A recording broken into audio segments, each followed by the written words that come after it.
Bonjour, nous vous souhaitons la bienvenue à ce webinaire consacré aux entreprises et à la photographie, où on abordera à la fois le droit d'auteur et le droit à l'image. Alors, nous intervenons, Justine Prévost et moi-même. Je suis Sophie Rousseau, responsable juridique au sein de la société Juratoys, et Justine Prévost est juriste au sein du groupe Guillain. Alors, au programme, nous allons voir, après une courte introduction, le principe du droit de l'image et du droit à l'image, la distinction entre l'acquisition du support de l'œuvre et l'acquisition des droits sur l'œuvre, les démarches pour obtenir les droits sur la photographie, ainsi que, une fois les droits obtenus, quelles démarches pour respecter et faire respecter les droits obtenus. Alors, effectivement, donc, le webinaire il a pour objet donc, de présenter de façon pragmatique tout ce dont un juriste d'entreprise doit se préoccuper dès lors que son entreprise fait le choix de communiquer sur ses produits ou ses services à partir de photographies ou de vidéos, qu'il s'agisse donc d'une simple communication sur ses produits ou services, que de leur promotion ou de publicité. Alors, effectivement, il existe un cadre juridique à connaître qui pourra globalement être assez bien maîtrisé par les juristes d'entreprise, mais qu'il faut aussi et surtout bien relayer en interne au service de l'entreprise en charge de la communication et d'une manière générale à toute personne en interne qui est amenée soit à manipuler, à traiter des photographies, soit à les acheter, parce qu'on sait très bien que si on veut qu'un cadre juridique fonctionne, il faut aller au-delà du seul contrat et s'assurer en interne que chaque maillon de la chaîne met bien en place les mesures adéquates pour assurer le respect des droits en cause.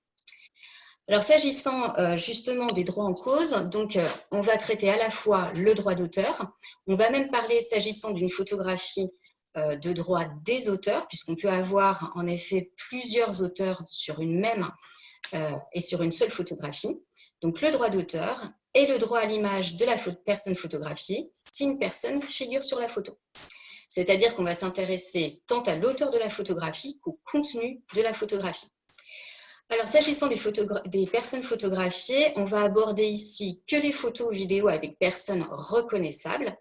Et si on va traiter le cas des photos ou vidéos qui vont être organisées et prises en interne, et le cas également des photos acquises auprès d'un photographe ou une agence, on ne va pas aborder le cas spécifique des droits des salariés photographes sur le point de savoir si c'est une œuvre collective, une œuvre personnelle, une œuvre de collaboration qui pourrait faire l'objet d'un webinaire à lui tout seul.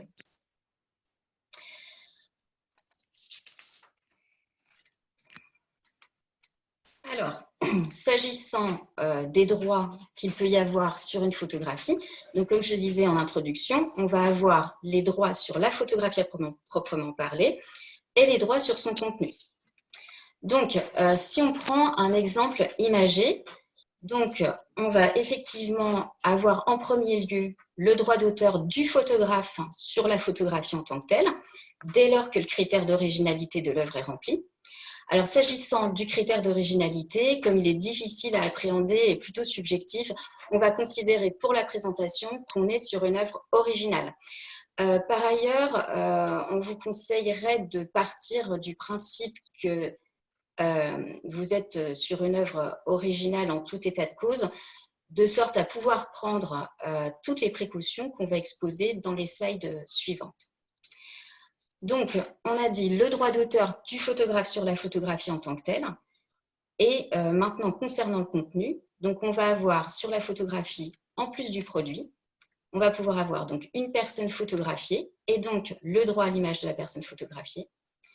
De même que si cette personne porte un vêtement original, on aura le droit d'auteur du créateur des vêtements, voire un dessin ou modèle.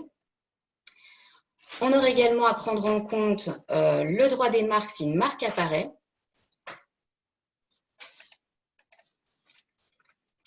Que ce soit sur les vêtements portés ou sur tout autre élément de la photographie. De même que pour les bâtiments modernes, le cas échéant photographié, on pourra avoir un droit d'auteur de l'architecte. Et il en va de même sur toutes les œuvres présentes sur la photographie, dès lors qu'elles seraient originales et ou dont l'esthétisme serait protégé par un dessin ou modèle. Alors, ceci dit, c'est à l'exclusion, bien sûr, des éléments qui ne seraient plus protégés. Donc, ce sera le cas, par exemple, des monuments historiques. Dès lors que leur auteur est mort depuis plus de 70 ans, on va considérer en effet que l'œuvre, dans ce cas-là, est tombée dans le domaine public. Donc, avant de diffuser à des fins de communication, de promotion, des fins commerciales ou de publicité une photographie, il va falloir s'assurer d'avoir au préalable obtenu l'ensemble des droits, l'ensemble des autorisations sur la photo, d'une part, et sur son contenu, d'autre part, c'est-à-dire avoir obtenu le droit d'auteur du photographe ainsi que l'ensemble des droits de tous les éléments figurant sur la photo, dès lors qu'il s'agit d'œuvres protégées, ainsi que le droit à l'image de la personne photographiée. Justine, je te laisse poursuivre, s'il te plaît, sur la partie rappel des droits d'auteur et droit à l'image. Oui, donc effectivement, comme l'a dit Sophie, nous pensons qu'il est utile de faire un petit rappel sur le droit d'auteur et le droit à l'image. Donc, en ce qui concerne le droit d'auteur, l'œuvre est originale dès lors qu'elle est empreinte de la personnalité de son auteur. Alors, comme l'a dit Sophie, ce critère est difficile à appréhender.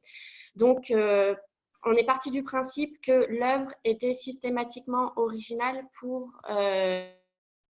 élaborer ensuite la suite de notre présentation. Donc, en fait, il peut y avoir des droits d'auteur sur la photographie elle-même et évidemment sur toutes les œuvres qui paraissent sur la photographie. Donc, comme l'a dit Sophie, un vêtement, un bâtiment. Et donc, le droit d'auteur est scindé en deux. Il existe d'un côté les droits patrimoniaux et de l'autre côté les droits moraux. Donc, les droits patrimoniaux sont ceux qui vont réserver un monopole d'exploitation. Et c'est ces droits-là qui vont pouvoir être cédés par contrat. Donc, dans ce qui nous intéresse, il y a principalement le droit de reproduction. Donc, c'est celui qui permet la fixation matérielle de l'œuvre par tout procédé permettant sa communication au public. Et il y a également le droit de représentation. Donc, c'est le droit qui encadre la communication au public et qui, à l'heure actuelle, va couvrir tous les procédés traditionnels comme les procédés actuels de communication, c'est-à-dire une photo classique ou les photos diffusées via les nouvelles technologies, par exemple. En France et en Europe, ce sont ces droits patrimoniaux qui ont une durée limitée. Donc, ils opèrent dès la protection et jusqu'à 70 ans après la mort de l'auteur. On part du principe effectivement que là, on a un auteur individuel. On ne parle pas d'œuvre collective où il y a encore un cas de figure particulier. Et donc, ce sont ces droits-là qui vont être cédés par contrat. Et par contre, le droit moral, lui, il est perpétuel, inaliénable et imprescriptible. En fait, il permet à l'auteur à veiller à ce que son œuvre soit respectée et protégée, donc de la divulgation de l'œuvre jusqu'à son retrait éventuel. Et le droit moral comporte notamment deux prérogatives qui sont le droit au respect et à l'intégrité de son œuvre. C'est-à-dire que l'auteur peut s'opposer à toute modification de son œuvre originale. On en reparlera dans la suite de la présentation. Et il y a également le droit à la paternité, donc autrement connu sous le nom de droit au nom. C'est pour ça qu'en général, quand vous avez une photo, il y a toujours le nom du photographe qui apparaît en dessous. C'est ce qu'on appelle le droit au nom. Donc voilà pour le rappel des droits d'auteur. Je vais maintenant passer au droit à l'image. Donc le droit à l'image, c'est une création jurisprudentielle. C'est un droit personnel qui découle du respect à la vie privée, donc l'article 9 du Code civil. C'est pourquoi en France, les tribunaux donnent généralement raison aux personnes qui se sentent atteintes à leur droit à l'image. Cependant, la valeur accordée à l'image n'est pas la même dans tous les pays. Par exemple, au Royaume-Uni, la notion de droit à l'image est presque inexistante, à l'inverse de l'Espagne où elle a valeur constitutionnelle. Donc là, en fait, pour rédiger le PowerPoint, on s'est basé sur le fait qu'on avait la vision française.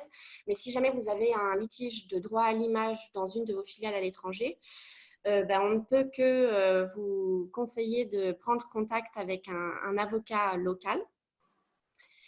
De même, le droit moral, le droit à l'image, pardon, c'est un droit qui est mouvant, en perpétuelle évolution, notamment du fait de l'évolution des nouvelles technologies.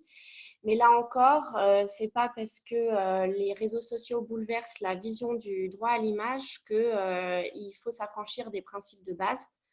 On ne peut que vous inviter à les respecter, c'est-à-dire systématiquement obtenir le consentement de la personne pour pouvoir diffuser son image. Si jamais vous avez un litige en droit de l'image, il y a quand même certaines situations qui peuvent éventuellement vous tirer d'affaire. Je laisse Sophie parler de la théorie de l'accessoire notamment. Oui, merci. Alors effectivement, on a vu qu'il fallait obtenir le droit ou l'autorisation de l'auteur de la photographie ainsi que de tous les éléments qui apparaissaient sur la photographie, dès lors que ce sont des œuvres protégées. Mais effectivement, il faut aussi qu'on parle de la théorie de l'accessoire. Alors effectivement, on parle beaucoup de la théorie de l'accessoire s'agissant des immeubles qui figurent en fond sur une photographie, mais finalement, on pourrait appliquer cette théorie à d'autres éléments de la photo.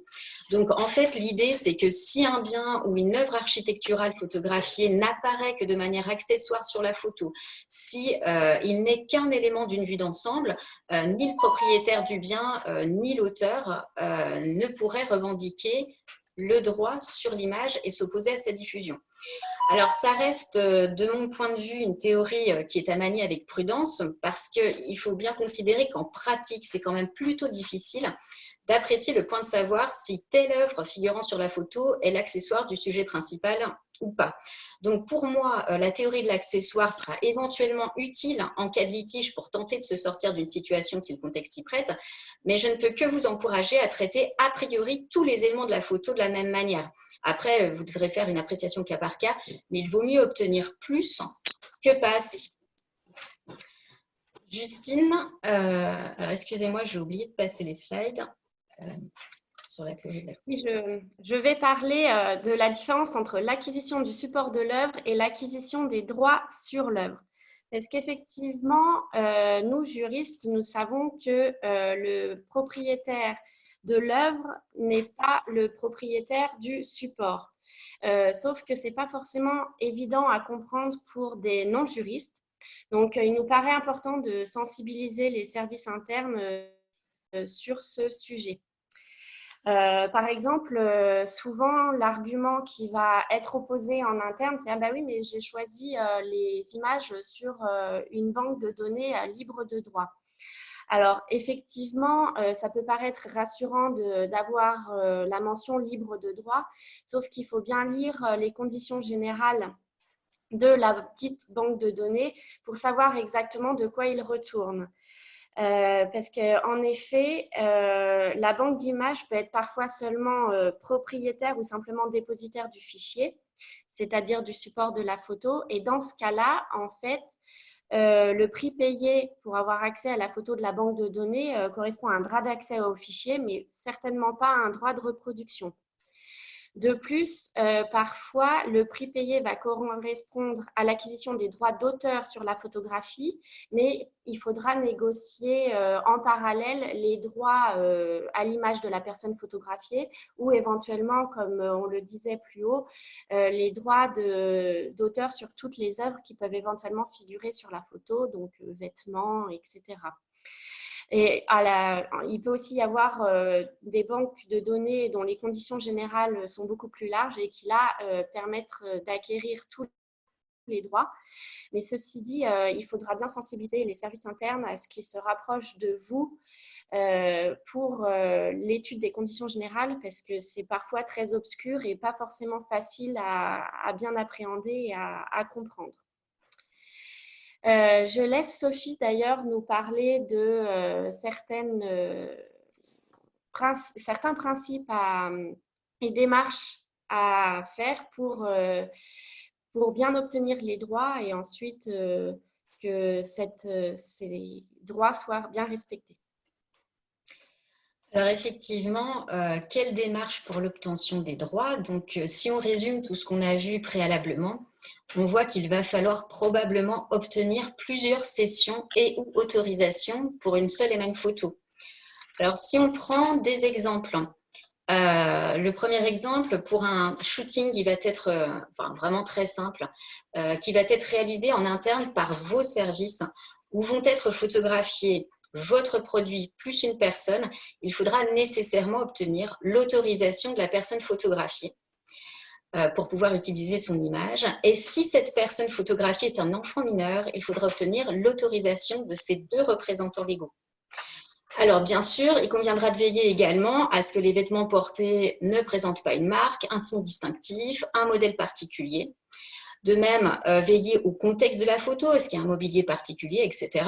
Mais ça, c'est en principe, s'agissant des photos qui sont organisées par l'entreprise, qui sont prises en interne, quelque chose qui est anticipé, de sorte que le modèle ne porte que des vêtements neutres et que le shooting se réalise dans un espace ou un studio neutre. Pour une photo qui serait achetée sur une base de données ou un photographe, donc il faudra à minima obtenir la cession de droits d'auteur ou autorisation de l'auteur, une licence. Et encore une fois, comme l'a abordé également Justine, porter une attention par ailleurs au contenu de la photo pour s'assurer d'obtenir l'autorisation de la personne photographiée ainsi que les éventuels autres droits sur la photographie. Dans le cas particulier où le shooting va être convenu avec une agence, là, il va falloir prêter une attention particulière au terme du contrat qui a été convenu avec l'agence et notre entreprise, parce qu'on peut parfois avoir des surprises. C'est-à-dire qu'en principe, une agence, elle est chargée d'organiser un shooting, elle se charge du casting, elle va faire venir un photographe, elle va organiser la décoration et elle va surtout être chargée par notre entreprise de nous livrer une prestation clé en main, une photographie clé en main, c'est-à-dire qui correspondent à nos besoins d'exploitation. C'est pour cette raison-là qu'on l'a mandaté. Il y a donc un mandat entre l'agence et notre entreprise, au terme duquel l'agence est chargée d'obtenir les droits ou autorisations utiles au périmètre d'exploitation pour lequel on l'a mandaté, pour lequel on souhaite utiliser la photographie. C'est-à-dire qu'en principe, l'agence, lorsqu'elle vous vend une photo, elle vous vend le support matériel, les droits d'auteur du photographe, le droit à l'image de la personne photographiée, ainsi que le cas échéant, tous les éléments, le droit de tous les éléments sur toute œuvre figurant sur la photographie, de sorte qu'on puisse l'utiliser pour nos besoins. Il faut quand même prêter une attention particulière vraiment aux clauses de garantie, vraiment s'assurer que l'agence nous cède bien tout ça. Parce qu'il ne faudrait pas qu'il y ait une erreur de compréhension entre l'agence et notre entreprise et que finalement, nous, on croit que l'agence s'occupe de tout et qu'au final, elle ne nous cède que le support matériel, enfin qu'elle ne nous vende que le support matériel et éventuellement la cession du droit d'auteur du photographe, parce que dans ce cas-là, il y aurait tout un tas de droits de tiers sur la photographie qui ne seraient pas traités, et c'est autant de tiers qui pourraient donc nous demander des comptes une fois que la photographie sera diffusée. Justine, est-ce que je peux te laisser continuer donc, sur la partie des contrats ? Tout à fait, Sophie. Donc, effectivement, comme l'a dit Sophie, il faut prêter une attention particulière aux contrats convenus. Nous ne pouvons que vous recommander de porter le plus grand soin à la fois à vos contrats types d'autorisation de droit à l'image et à vos contrats de cession et droit de reproduction de photos.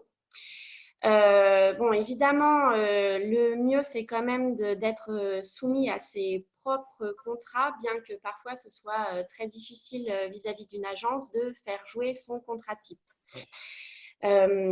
Ceci dit, pour que vos contrats types soient adaptés aux besoins de l'entreprise, il est nécessaire de faire un véritable audit auprès de vos services internes, c'est-à-dire quel périmètre pour quel type de photos.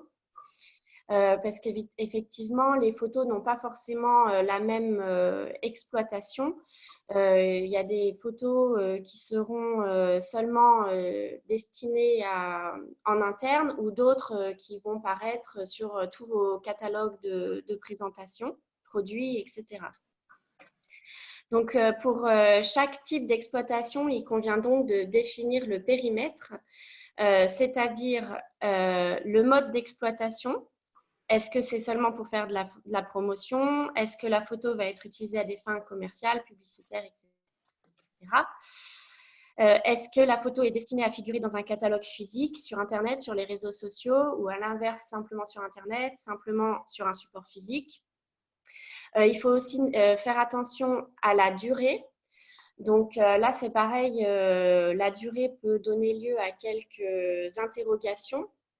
On ne peut que vous conseiller de prévoir une durée qui corresponde à l'exploitation. C'est-à-dire que si le cycle d'exploitation de votre produit est court, par exemple pour des vêtements de 3 ans, parce que la mode change régulièrement, on va plutôt effectivement conseiller d'avoir une autorisation de droit à l'image bien limitée dans le temps à l'exploitation de la photographie. Il faut effectivement faire attention au territoire. Alors là, pour la petite anecdote, on vous rappelle que le monde n'est pas un territoire, donc préférez territoire de tout pays. Est-ce que l'autorisation de droit à l'image ou la section des droits d'auteur sera exclusive ou non? Et enfin, régler la question de la rémunération. Donc, est-ce qu'elle sera à titre onéreux ou à titre gratuit? On vous rappelle également que seuls les droits qui sont cités au contrat peuvent être cédés. En effet, l'article L131-3 du Code de la propriété intellectuelle dispose « La transmission des droits de l'auteur est subordonnée à la condition que chacun des droits cédés fasse l'objet d'une mention distincte dans l'acte de cession et que le domaine d'exploitation des droits cédés soit délimité quant à son étendue et à sa destination, quant au lieu et quant à la durée. » Donc, effectivement, cela veut dire que, par exemple, si vous avez prévu le droit de représentation dans votre contrat, mais pas le droit d'adaptation, eh ben, vous ne pourrez pas modifier la photo comme vous le souhaitez ou l'adapter pour qu'elle puisse paraître sur un autre support, par exemple. Je vais aussi revenir sur ce sujet en guise de conclusion. Parce qu'évidemment, là, du coup, on vous a donné toutes les démarches pour que l'obtention des droits se fasse de la façon la plus légale possible. Mais ensuite, ce premier cap franchi, il reste aussi à faire respecter les droits ainsi obtenus. En fait, là, je vais faire un petit rappel sur les sanctions qui peuvent être prévues en termes d'atteinte au droit à l'image. On ne parlera pas des éventuelles contrefaçons de photographie. Donc, les sanctions en cas d'atteinte à l'image, ce sont des dommages et intérêts et éventuellement le retrait des photos qui peut être ordonné par le juge des référés. Donc, selon le type d'activité de votre entreprise, si vous devez retirer toutes les photos d'une campagne, sur les catalogues, sur les PLV, etc., ça peut s'avérer catastrophique pour votre entreprise.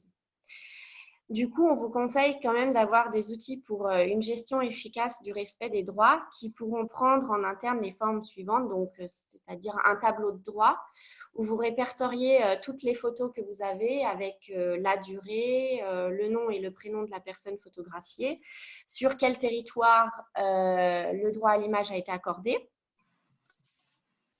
Et aussi un tableau des auteurs par photo, parce que, comme on le disait, l'auteur conserve son droit moral, droit au nom, et donc il a le droit à ce que son nom apparaisse sous la photo. S'agissant du périmètre, donc là, on a vu ce qu'il fallait faire en interne, mais si vous devez céder aussi vos droits à des tiers, il faut évidemment prévoir un contrat qui encadre la cession de ces droits. Et en plus du périmètre à respecter, on vous rappelle, comme on l'a dit plus haut, que l'auteur a le droit au respect à l'intégrité de son œuvre, c'est-à-dire qu'il peut s'opposer à toute modification de son œuvre initiale.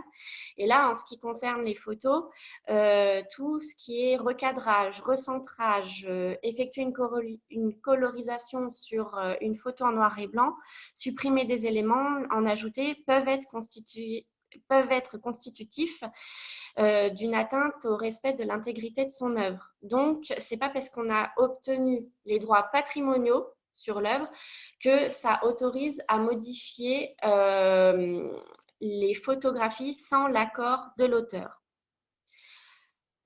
Pourront également être mis en place un système d'alerte et d'archivage pour suppression automatique.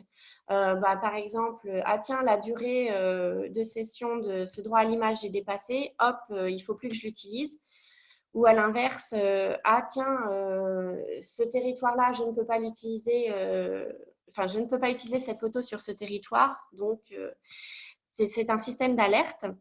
Et donc là, on voulait faire un parallèle avec le RGPD parce que quand on collecte les images de personnes, forcément, on va collecter beaucoup de données personnelles en lien avec cette personne. Les principales sont son nom et son prénom, mais il y en a bien d'autres. Il faudra donc bien créer un registre des traitements qui est lié aux photos et à leur utilisation. Il faut donc dans ce cas aussi bien soigner les clauses de données personnelles dans les contrats d'autorisation de droit à l'image et indiquer tout ce qui doit être indiqué, notamment responsable du traitement, les services destinataires dans l'entreprise, la durée de conservation des données, etc. Selon le secteur d'activité de votre entreprise aussi, nous vous conseillons d'éventuellement faire une analyse d'impact. Parce que si votre photo est diffusée sur un site internet, la victime, enfin la personne qui s'estime victime d'une atteinte au droit à l'image peut saisir la CNIL. Donc là encore, c'est un angle différent de sanction, mais qui peut engendrer pas mal de questionnements, d'inconfort pour l'entreprise. Donc, pensez bien à l'angle RGPD aussi pour ce qui concerne le droit à l'image.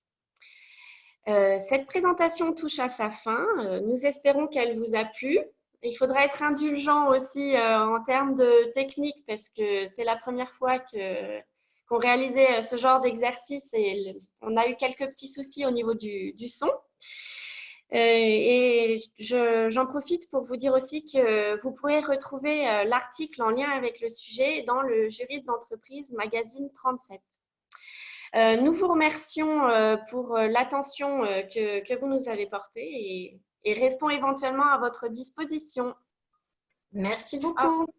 Au revoir. Au revoir.